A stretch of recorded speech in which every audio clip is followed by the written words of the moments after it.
What's up, everyone? Welcome to the Pisgah Podcast. We are your hosts. I'm Angler, and that is Drew, and you are listening to Pisgah. We're coming to you live from the Pin Bar checkpoint on Laurel Mountain.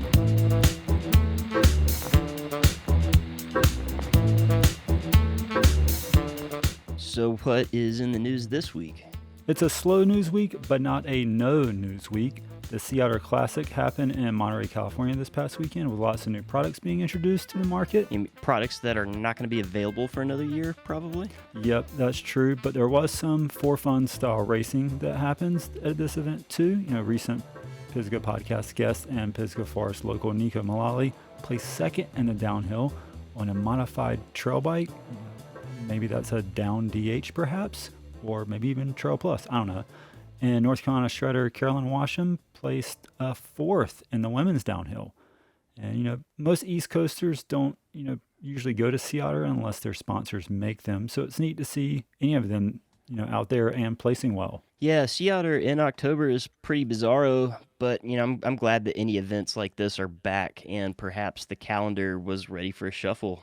And another event that got shuffled, Pin Bar. It missed 2020 just like most events, but this past weekend was the Pisgah Mountain Bike Adventure Race. It was back on, and some interesting results. So coming in with an adjusted time of just over 8 hours was the team of Ethan Burns and Keith Smoyer, and they ranked first with an adjusted time of just over 9 hours was Michael Hudson and Matt Crawford. Coming in third with an adjusted time of just shy of 9.5 hours was John Haddock and Michael Jarzmowski. I'm sorry if I said that incorrectly. It happens. And fourth, the team of Rich Dillon and Watts Dixon coming in at 9 hours and 41 minutes. And for fifth place, we have the team of Tony Zaffino and Adam Penny coming in at just shy of 10 hours adjusted time. Wow, that is a lot of time on the bike to be hoofing it around in Pisgah. Elevation profile-wise, I'm seeing like most of those, top teams were doing 11 to 13,000 feet of climbing. So to really make that even more badass is third and fourth place were both on single speeds. Yep, exactly. And I guess the fourth place team of Rich Dillon and Watts Dixon, those guys have done this event. I think Rich has probably done this. He's probably done more pin bars than have actually been hosted. So, Definitely so. I reckon he probably should place in the top 5. And also, those dudes don't live in Western North Carolina. Both of those are like Piedmont dudes. Mm-hmm. Yep. Not for the faint. Not for the faint. Yep. Those dudes know how to put themselves in the hole. Yeah, I think that's for people that hate fun. If you're coming out here to ride single speeds for 10 hours. Oh, yeah. So in more forest-related news, the seasonal trails are opening up October 15th. Now, this used to kind of mean something a little bit more when Bennett Gap was a seasonal trail. But, still, we've got some stuff to look forward to. We've got Pink Beds opening up, only the north side of it. Then we've got the south side of Coontree, which drops off of Bennett Gap, is seasonal. And then...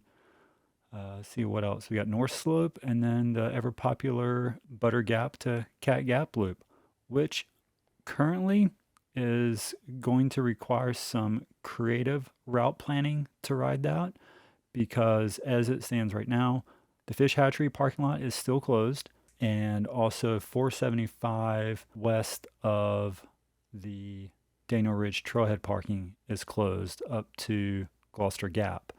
So with both of those accesses kind of closing off, you're kind of stuck with 2 routes to ride that, and it's going to either make a big loop or quite the interesting out and back with either 475C or going all the way up Courthouse Creek Road. So, Drew, what route would you choose?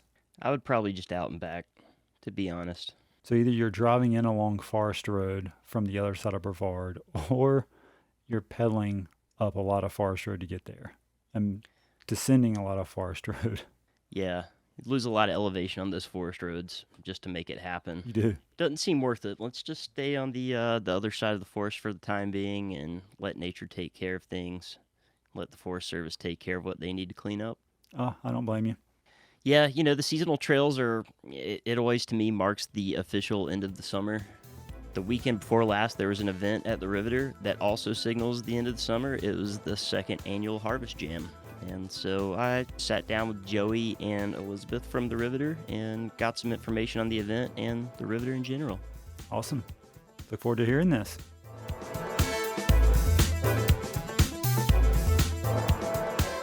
Well, thank you guys so much for doing this with me. The Harvest Jam was last weekend, and it was an excellent event. Perfect way to kind of sign off the summer, and looks like you guys had a pretty decent turnout with it too, huh? We did. We were real excited. We doubled our numbers from last year. I think the vibe overall was what we were really going for, was a huge success. Yeah, you could tell like the excitement was high, and everyone in general, like vibe-wise, was just stoked and just felt like an old school jam, which was definitely a goal of ours. So I always like the jam format versus like having to tally points and things like that, because you can't really tell. Somebody from the beginning of the day to the end of the day might have made some progress with themselves, and that could be markedly better than the person that can on command just pull things, definitely, yeah, it was definitely important for us to utilize the jam format, just because of even like the hype of going through a jam where, like last year, for example, like Michael Whitehead won best trick, but it took him the whole session to even land what he was trying. Right. So, definitely motivates people to try stuff they might not normally do. For sure, especially with eyes on you. Yeah, I think it goes along with our sort of general mission of being inclusive in general, and that people can come here and they can do tricks and it's less intimidating because there's not scores and there's not this criteria they have to meet, and it's not a very buttoned up registration or anything like that. It's a lot more casual, and people can really come in and show out and relax a little bit when they do it. So this was the second year of the event, and you did mention that you doubled your numbers from the year before. What are the origins of this event?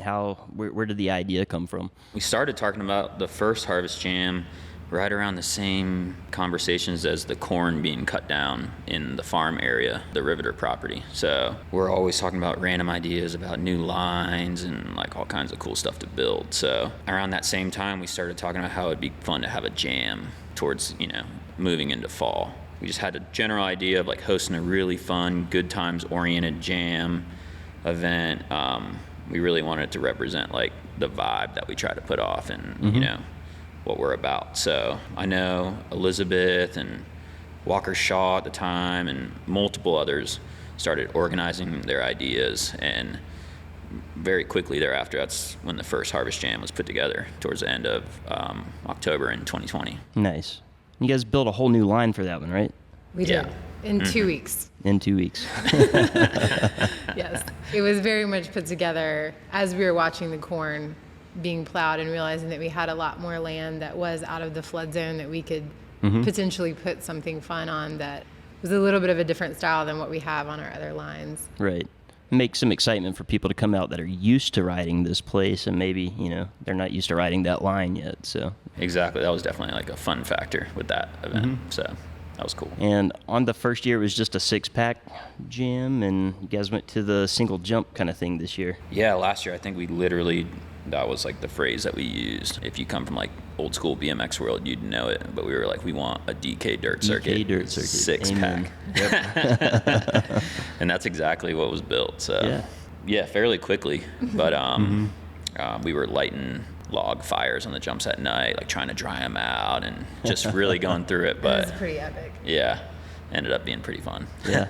I think this year it was easier to pull out the trick jump and just focus on that for the jam, because we did also build the whole new dirt jump trail style line in the park that's going to stay. So it felt like we could focus the actual event on the competition side down at the trick jump and just make it a little bit more accessible to everyone. Right. And something that we definitely focus on is the amateur and the young riders that we have here. And it's pretty amazing to watch them over the last year and a half that we've been open, some of the locals and the members that are young, and then the show out that we had last year, we realized that we definitely wanted to make sure this year that we had an AM category, and we let those people come up and show us what they had to. So that was where the trick jump came into play. Works pretty good. Yeah, I definitely like the old school vibes of like a single jump too. Yeah. So that was pretty fun. Like the old school days, at least you guys had, a good place to roll in from. Yeah. Remember the old school days, you'd have to pedal really fast across the field to hit that Right. jump. Well, Joey was trying to throw a picnic table on top of the drop-in, like right before. Give you a little more juice. So. Sure. We had to draw the line somewhere. Yeah. So what was the turnout like for amateurs? It was good. I don't know. I don't remember the exact numbers or anything like that, but I feel like the AM Jam was almost the same amount of participants as the quote unquote pro jam. Sure. So. Yeah, it was solid, and what was cool is we had a lot of people we've never seen here before, which you kind of expect those locals or those regulars that come in here and practice their tricks or practice their whips.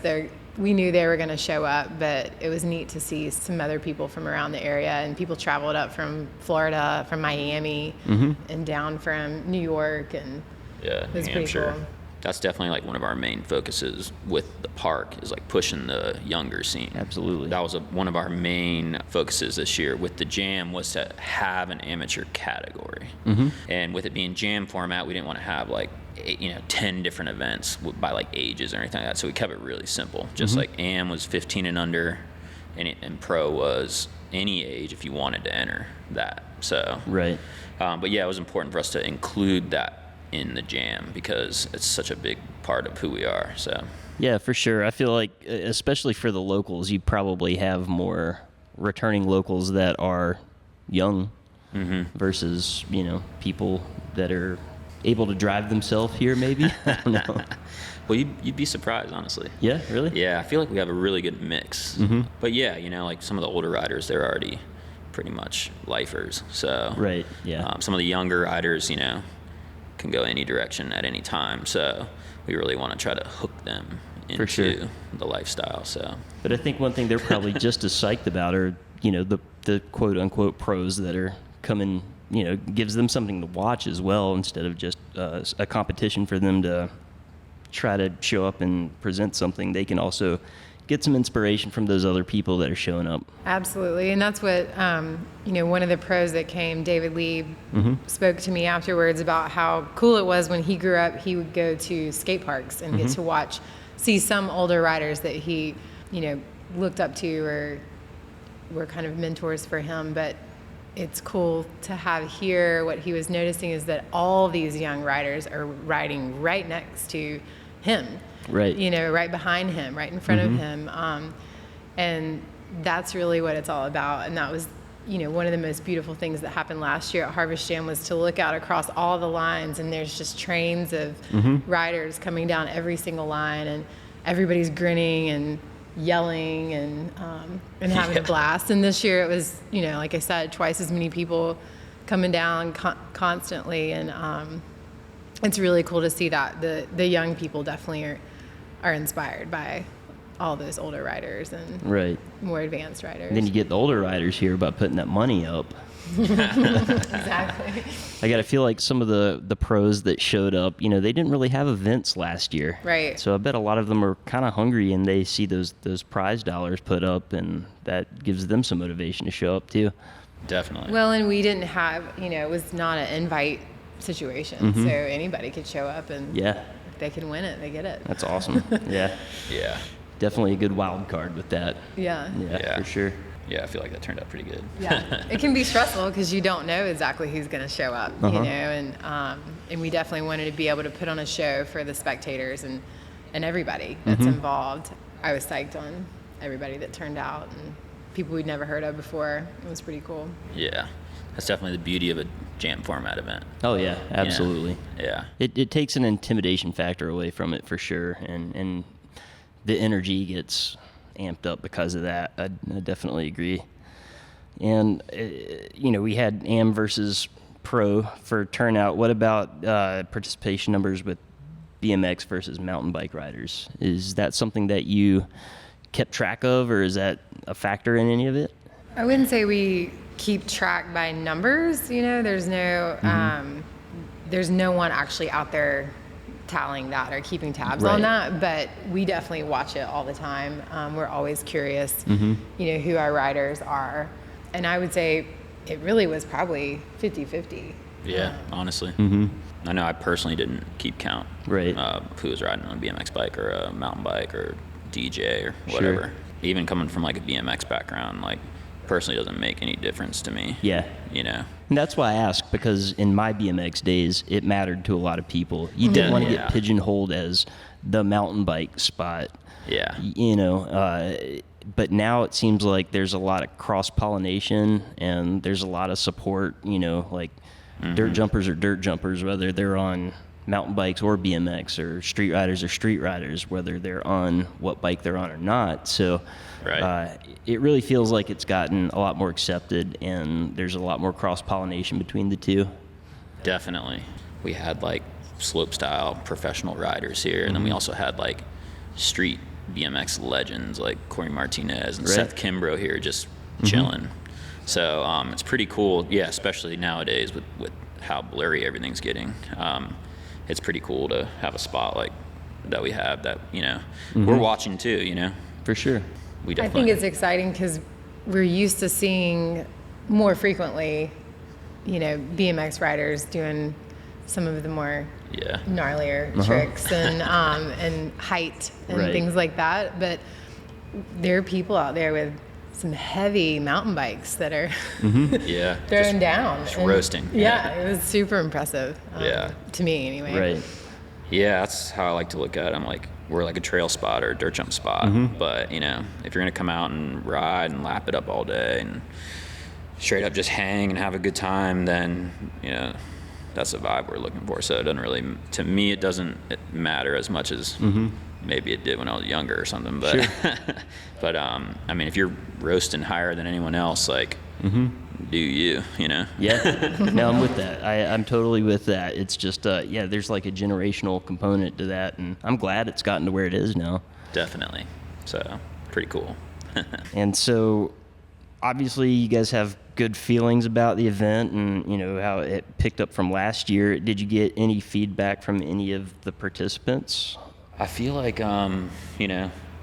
we were like pretty full speed ahead the whole time. Yeah. Like, doing like the logistics and stuff. So, but I just felt like an overall, like everyone just had a great time.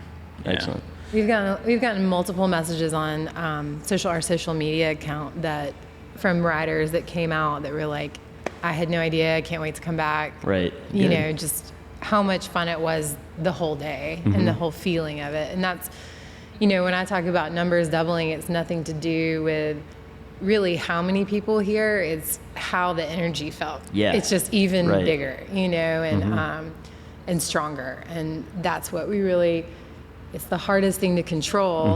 And it's the most important thing for, at the end of the day, how does it feel? How did people feel when they were here? And For sure. what was their experience? And that's where I quantify our success on the event, was that at the end of the day, everybody I talked to, everybody that's reached out afterwards, our sponsors are so stoked. They can't wait for next year and what we're going to do. And, Anthony with Subaru that was here, he could not quit grinning and just kept saying, this is the most fun event we do. Yeah.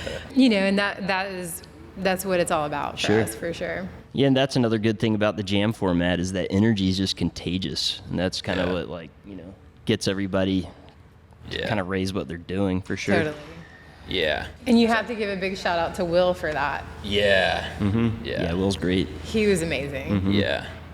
He's been like a pleasure to work with, like last year and this year. Yeah. So he really knows like exactly what we're going for. Like right off the bat, didn't even need to be communicated that deeply. Yeah. Yeah, it's cool that he's involved, because I know at all the races that he calls, he knows everybody there. And everybody knows him. I wonder how it was for him. It would have been interesting to ask him about, any of the cross-pollination he sees between the racers and then, a freestyle event like this. Yeah. I feel like he knew a good quantity of the riders. Sure. Because we thought about that too when we were trying to figure out like what events to hold at the jam, because we also have a ton of racers, we have a ton of freestyle riders. That's a big part of why we did a whip off, Right. You know, Yeah. is so that if you raced, you could enter an event and, you know, didn't have to be able to do a trick to be able to Sure. participate in an event at the, you know, at the jam. So yeah, the whip off was, you know, that was considered. And then best trick obviously was on the other side. So That's a good segue into my next question, actually. For the whip off, you know, judging best trick, you got criteria for that. What would be the judging criteria for who did the best whip? yeah, I would definitely say it was like, It was clear. yeah, it was clear, I but watched it was definitely a noticeably harder event to judge Yeah. for sure. You'd like take your personal opinions into account. And that's why it was important to have multiple of us. Right. And then, yeah, I mean, going into it, we were just like, who's going to throw the nastiest whip? And then when 10 people do, you're like, oh, okay. I know Eric Hitchell had like it broken down. Yeah. So I can't remember what he wrote.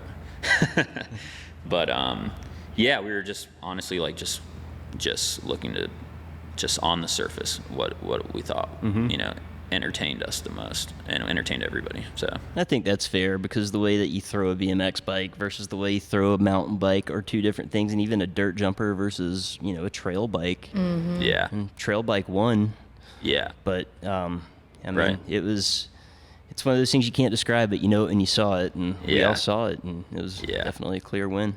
we were definitely looking at like obviously who's the most sideways, but like who's also like the highest. But you can get sideways and not pull it back. Yeah, like Yeah, we were talking about how it's kind of like there had to be a tiebreaker where you're like, it's a little nuance where you kind of, right, they're both that high or they both got that sideways, but Right. who like yeah. styled it better, you know, and Yeah, like Logan Collins, he got third, but Yeah. he was just like, it was beautiful to watch, you know. And, So and he put the bike down probably straighter than most of them, in my opinion. Yeah. so that was a tough one for sure. And then judging for best trick. Yeah, that one was definitely a lot easier. Yeah. But you know, originality, difficulty, skill level, all that type of stuff. So I think like Kevin Castagno, he did like a Superman seat grab. Yeah. To whip, never even touched the bike with his foot. I know. Like I think like knowing exactly what he was doing, like that blew me away. You know, and then David Lee murdered it. For so, sure. you know, that was one of the most difficult parts was labeling what best trick they did. Like in, you know, Will was Yeah. helpful with that. Yeah. he would nail it from up above. you know, like David killed it. I could have named 3 tricks he did that could have, you know, got that spot. But so yeah, that was actually the most difficult part about that category was labeling. You know, because those 3 riders did all kinds of stuff. So yeah, but definitely easier than a whip off, but just as entertaining for sure. Yeah, I would agree. And I think some of the riders too, they were more impressed with themselves than the judges were. Like when Yeah. they would pull something and they were just so psyched that they got it, and you know, Yeah. they just didn't even go back to the top of the hill afterwards. Right, they just rode off into the like wind. that. I did what I came to do, and that's that. Yep. Definitely, that's part of the reason we did the Crowd Pleaser Awards and the Most Stoked, because last year we were just kind of, you know, our first time, we were like, we'll have top 3, whatever. And then we realized there's so many people that come that are just as fun to watch, and maybe they're not pulling out the best Right. trick, but you want to, you know, recognize them and give them a shout out. And we have so many good industry friends and sponsors that were giving us swag for the event, so we were like, Spread it proud far. of, yeah, we were Yeah. like, let's give it out. And I'm really glad to hear you say that, because I don't think that's something that a lot of people that maybe are not entered even kind of feel that progression and like stealing energy from other people, or like getting, you know, building off of their energy thing that they're doing. And so it makes me happy to hear that that's something that other people notice besides maybe just myself. I don't know. yeah, for sure, I'm with you. Yeah, some of the brands we work with were psyched on specifically Yeah. sponsoring those categories Yeah, too. we sent so, them the categories, and we had to actually turn, you know, we had to redirect Yeah, some of the okay. sponsors because a lot of them wanted that. They were like, yes, you know, like, we're most all about stoked. the Yes, most stoked. That's what we want to. Yeah, absolutely. Yeah. So, notable participants, I already mentioned David Lieb, Yeah. Seth Kimbrough, Corey Martinez. Does anybody else that showed up come to mind? We were talking about it actually, and we were like, you know what? Like at the end of the conversation, we were just stoked on everyone that rode. Like honestly, just because even some of the riders that weren't in top 10, like we're still just like going so hard that like it just created the overall vibe that we wanted. Even without them, we potentially wouldn't have had the riding experience we wanted.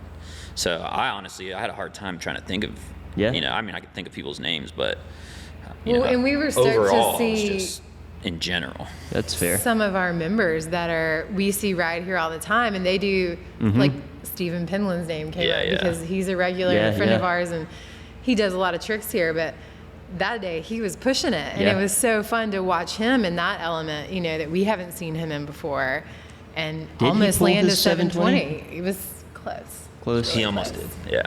Well, good job, Stephen, for almost getting there. I was pulling for you. Absolutely. Yeah, I was pretty impressed with that. Yeah, me too. Yeah, and just you can only hit the dirt so many times and get up. But yeah, he kept walking back up, and I was pretty happy for him.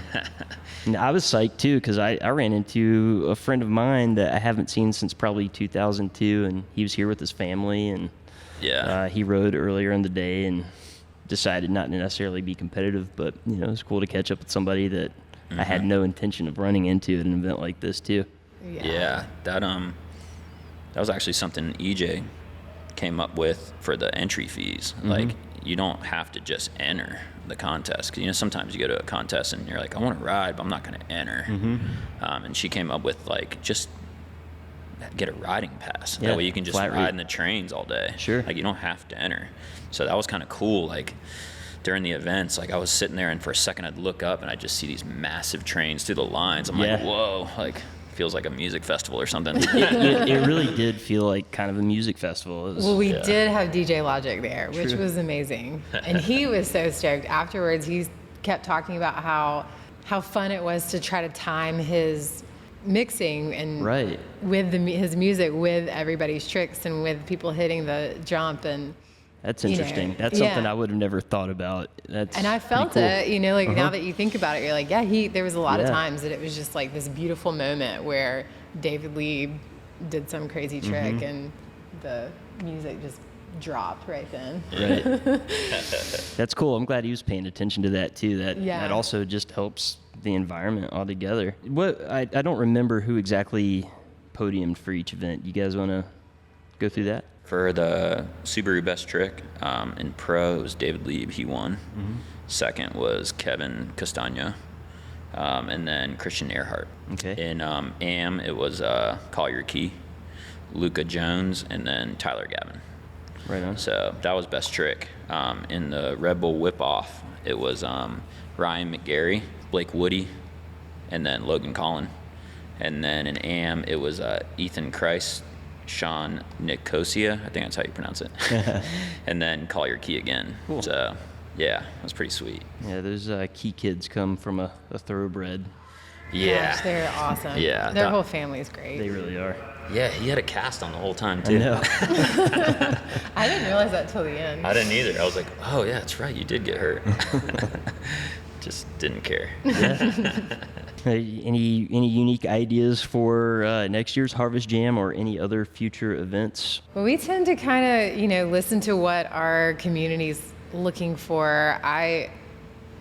Part of how we built this bike park was trying to fit a niche that wasn't filled here before, with having a space where people can come in session at any skill level and any ambition level, right? Whether they're trying to go big or just get more comfortable on their bike or just have fun with their friends. And like Joey said in the beginning, the Harvest Gym definitely evolved from a random day of us sitting out there looking at what we want to do next and watching the corn go away. And this year was the same kind of thing with adding the new line and the trick jump. And so I'll confess, I have not quit thinking about it since Saturday, and I have some ideas, but we're continuously taking in the feedback from everybody and kind of thinking about how we can do it better. We got really lucky with the weather. So I definitely want to bomb-proof that a little better for Yeah. next year, just in case, so we can make sure that whatever we do can go off without a hitch. Sure. And then we have a couple of ideas of some other events. I would love to do something like that more than once a year. And we have a lot of sponsor interest to have some conversations around that. So we'll see. Very nice. Yeah. Very nice. Yeah, we haven't formally met and discussed any plans or stuff like that. We've just been throwing ideas at each other since. Right. We're pretty collaborative, so we'll come up with a good idea pretty soon, probably. Excellent. But yeah, personally. What do you want to see? Yeah. Well, I could give you a list. I don't know if it's going to be attainable. We'll take it. Personally, I'd really like to continue to push all the AM events. Yeah, absolutely. I think that's important because that's obviously how you seed the next level of pros, for one. But, also, as far as that goes, anybody's got ideas, right? Anybody can say, hey, you should build a 30-foot tall roll-in, but the things that you can actually accomplish and pull off with the resources that you have, it's more important to do the best you can with what you have versus trying to make something that's not organic or not, it just doesn't fit into the environment or the infrastructure that you have, right? Yeah, that's important to us to be as authentic as possible. So For sure. I know I'm going to be thinking about a lot of the AM stuff just because I think, because I'm personally interested. I'm just going to be thinking about how to make the trick jump bigger. You can kind of see where. You got to tow people in with a We work motorcycle together. or something like that. Yeah. Yeah. You can start to. More picnic tables. Yeah, you can start to see the start of the smoothie. Right. So. Yeah. For the bike park in general, is compared to the rest of this facility is just amazing, for one. So, Thank you. Hats off to that. But the bike park, in relation to the other things you offer here, I mean, is it safe to say that it's 40 to 50% of what's happening here, or is it? Yeah, we. I would say that it's been an odd year to really give an accurate response Very to that. fair, yeah. We were able to open back up after the shutdown in the bike park only for 3 months. So from May till September of last year, that was all we had. And then we were able to open the climbing gym to members only because of capacity restrictions. And that was from September to May of this year. So it's hard to say exactly what the norm will be, but since the summer, it's definitely proven to be, equally vital to the business as the climbing gym is. And I mean, with heavy use comes upkeep. The other question I was going to have is, as far as maintenance and keeping things fresh and changing it up. But what do you guys do for that? Do you have a schedule for it, or is it, Yeah. And it definitely goes off the seasons, Always have a crazy summer. The fall, we get a pretty busy fall too. The winter time is definitely a time that we utilize to make modifications to the lines. So we try to utilize that time to change certain things, all that kind of stuff. It's definitely been a big conversation lately. So pretty fun to think about. Well, as you know, around here with freeze thaw, we definitely kind of felt like a bit of a hamster in a wheel last winter trying to keep the outdoor lines open, and we'll probably lean more this year towards keeping them predominantly closed and doing more modifications or extra work on them that we can do over the winter. But luckily for us, we do have the canopy area, which is Not as affected. no, it's not as affected. It's protected from the elements more. It's an easier space to maintain on a daily basis and get open. And then additionally, it's nice because in the winter, we have lights in there. So we can stay open and people can come after work even when it's dark at 5 o'clock and Yeah, that's important. get a session in. So Yeah, some parts of the year it's 110% just maintenance, trying to keep everything buttered and running it the best we can. And then other times of year, in the fall time, stuff doesn't dry out as bad. It doesn't require as much maintenance. It opens us up to be able to work on different project and definitely exciting new things. So Very cool. yeah. And as far as the rest of the year, and not just when a jam is happening, do you have other programs, camps, or events that come up or that you do seasonally? Yeah, so we have summer camps all summer long, or 8 weeks out of the summer, and those are for youth and young kids. And then we have after-school programs in the fall and the spring, both on the climbing side and the riding side. And we have we do an adult boulder league in the climbing gym, and we're trying to kind of build more of those regular nights in the bike park as well. We have a She Sends night, We Send night, and BIPOC Sends night every Monday, each Monday of the month. Very cool. And we're, in the fall last year and some in the spring, maybe in the winter a little bit, we did a couple of late night canopy jams so that we have this kind of night where people can come and ride later with the lights on in the canopy and some of those smaller events. But other than that, most of our events are either facility-wide, like our anniversary throwdown is in February. And then we've had some climbing gym events, but no other dedicated bike park events at this time. Nice. For now. Yeah. We did have a conversation with, several pros over this past year when COVID happened. A couple of them, the clinics didn't work out, but we spoke to actually David Lieb at the Jam about coming back and possibly doing a clinic and with Tommy Zula again and some things like that that'll be fun to draw more people here and offer some opportunities there. Yeah, on the event spectrum in general, we're just trying to support the scene, as we're associated. So, right. Yeah, we can be real dynamic with events. Last year we might have had a ton of events. This year we might, modify them to just match our scene. So, well, touching back on what you said earlier, we're not trying to do everything. We're trying to do what we do really well, and kind of hone in on that. And we're kind of finding our feet in that. And it feels really good. Kind of feels like we know who we are now. Good, very good. Yeah. So that's the goal. So obviously this park caters to all the skill levels. I was going to ask you guys what progression advice you would give to a beginner that was coming to the Riveter. I would say basically definitely take your time. If someone came up to me and they just bought a bike, a month ago, and they're just learning how to ride rollers and berms and stuff like that, and interested in riding like the type of stuff that we're about, I would just tell them take your time and really feel it out.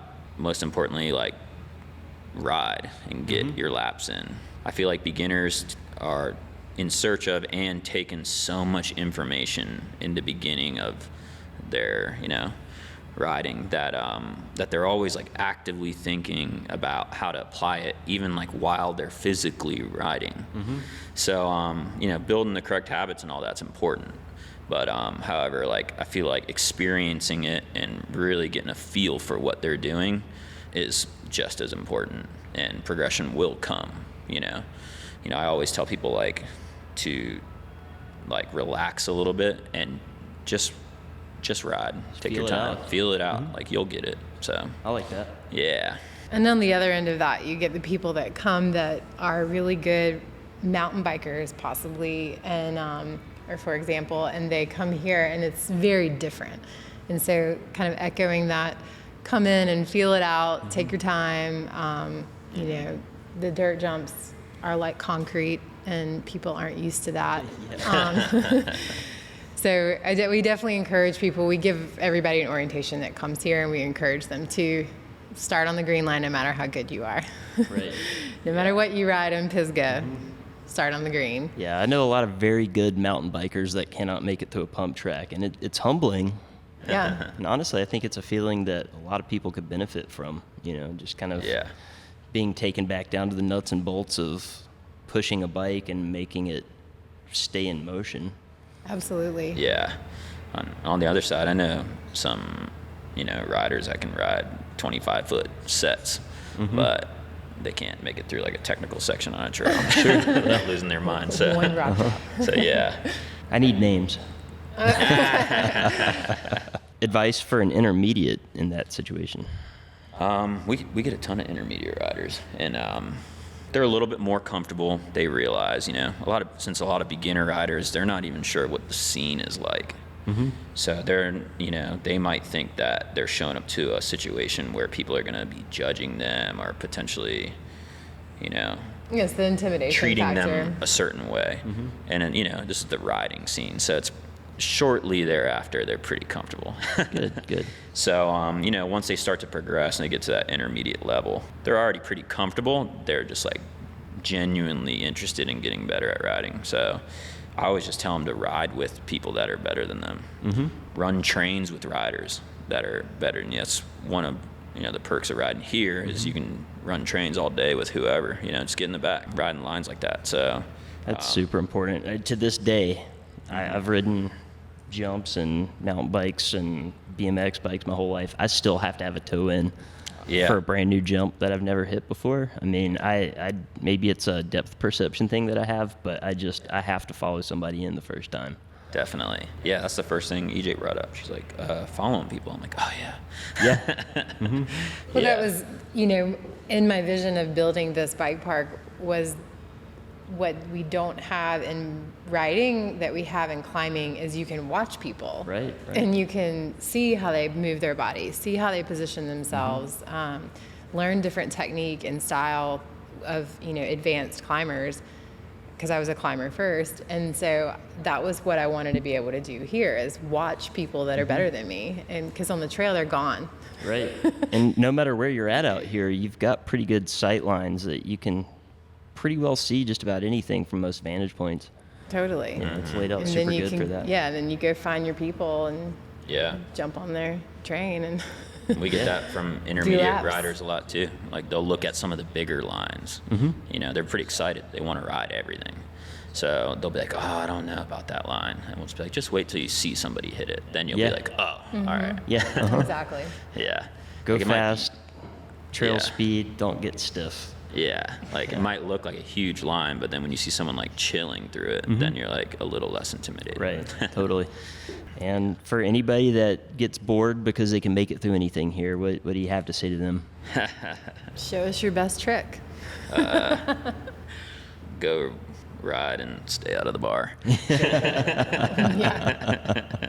Yeah, I don't think we've found anybody yet that's gotten, the guys that work with us ride here all the time, and haven't found anybody that's gotten bored of it yet. There's endless transfers and different things you can do in the canopy. I think we're definitely going to keep our finger on that, though, as we move along, which is part of the reason we added the new expert line is, it's all dirt, so we can change it, and when the timing's right, we'll axe the line and redo it. Yeah. We're constantly, taking note of all that stuff. So You said my favorite thing there. It's dirt and it can be changed. Yeah. Asphalt pump tracks are great. I think that they're awesome for people riding and, when it's raining and it's kind of wet and stuff like that. But from the root of it all, for me, it's dirt, and you can change dirt. If it doesn't work, you can fix it. And it's my favorite medium for things like this. Well, early on, I was in conversations with Velo Solutions about putting a track here because there wasn't one at the time in this 300-mile radius. But and because it rains here, it made a lot of sense. But the reality was that's not what our goal was anyway, is we wanted people to get better at riding and to understand those fundamental things about pumping and that kind of thing that then translates to trails. And we do want to be able to modify it. The same as we change the routes in the climbing gym regularly, we want to be able to tweak things and modify them. And I don't think there's any way you get it right the first time if it's going to be fun. You're going to have to keep working on it, right? For sure. Or it's going to be a little bit vanilla. And that's what all the paved pump tracks are to me. Yeah. They are fun and they work well. It's just, it feels, I guess vanilla. I think that's probably the perfect word for it. Which vanilla's good. Yeah. If that's what you're wanting, Yeah.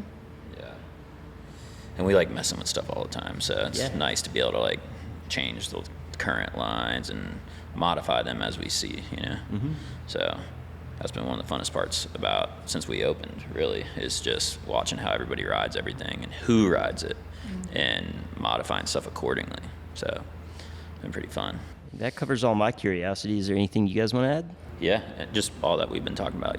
We're an ever-evolving park, so we're constantly going to be doing that stuff. So constantly modifying lines, constantly changing stuff, building new stuff. I think that's what makes this type of place special. So For certain.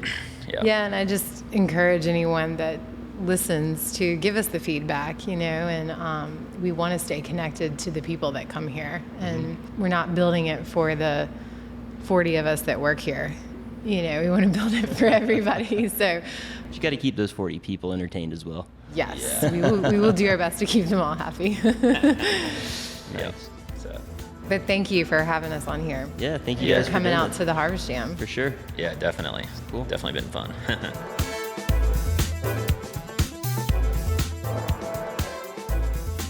One thing that was a cool takeaway from this is how Elizabeth saw a need to bring something like this into the area. We had tons of mountain biking, tons of road biking, had good climbing access in the area, but having a good indoor climbing access was somewhat needed.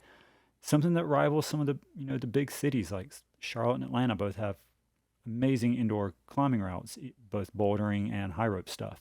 So having that here is awesome. And then a covered lit jump spot, yeah, come on, that's a given. And then having like the bigger outdoor trail sets that Drew, you and I have kind of grown up around. A lot of these people that are new to mountain biking had no access to stuff like this, so it's kind of a shoe-in to keep growing people's skill levels. Yeah, for sure. And yeah, like you're saying, the whole dirt jump spot used to be finding somebody else's land that wasn't yours and digging on it against their best wishes. Or knowledge. And then you had to learn. And we don't have access to people's land like that. In the information age, it's just gone. And, what a vision to build such a facility. I think plenty of people have had the pipe dream of doing something like that, but have the gangster to go ahead and do it, that's a pretty big commitment. And I got to say, the place is amazing. And if you haven't been, I mean, just go walk around and grab a beer at their bar. It's a pretty inspiring place to hang out. Oh, absolutely. And it's a great family spot as well. So like, for you guys that have, a family and you kind of want to come up and be able to hang out with the family, ride bikes, do some climbing, just fun activities for everyone. Yep, for sure. And with it being the end of the summer, what's the weather starting to look like? Well, we always have that quote, false fall, followed by a second summer. And this week, I'm not going to say it's a second summer, but, we've got highs, hitting 80 throughout the week with lows down in the very high 50s, low 60s. The weekend shows a little bit of rain showers coming in on Saturday and then a major cool off for the rest of the weekend and early of next week with highs in like the mid 60s. Some lows getting down to the 40s. So, yeah, so maybe this is our short second summer going into a full fall, if you will. Yeah, either way, it's open windows time, so I had to happy shut the about window that. to record this episode, so yeah. right on. Well, guys, that is a wrap on this week's episode. And as always, you can find us on social media. Just search Pisgah Podcast. And we've got an awesome web store going on with koozies, t-shirts, and, $5 going to Pisgah area Sorba. So just hit up pisgahpodcast.bigcartel.com. And if you ever started going to a bike park and accidentally became a rock climber, go ahead and click subscribe, share with your friends, and buy them a Listen to Pisgah t-shirt. I did go to REI and buy some climbing shoes. Are they still in the box? No, they've got chocolate.